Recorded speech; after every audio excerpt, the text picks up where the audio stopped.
Good day guys, today tuturuan ko kayo kung paano mag-reset ng oil deterioration warning sa dashboard ng Toyota Veloz. So ganito siya guys. So let's say na change oil nyo na, tas nag-warning pa rin.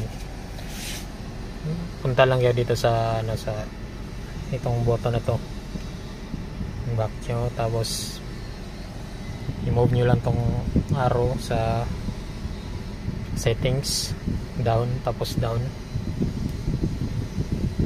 Hanapin nyo yung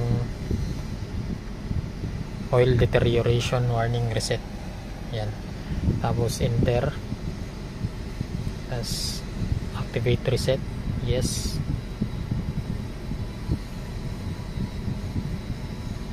At yun, wala na, goods na siya. Ganun lang po ka simple ang pag-reset. Thanks.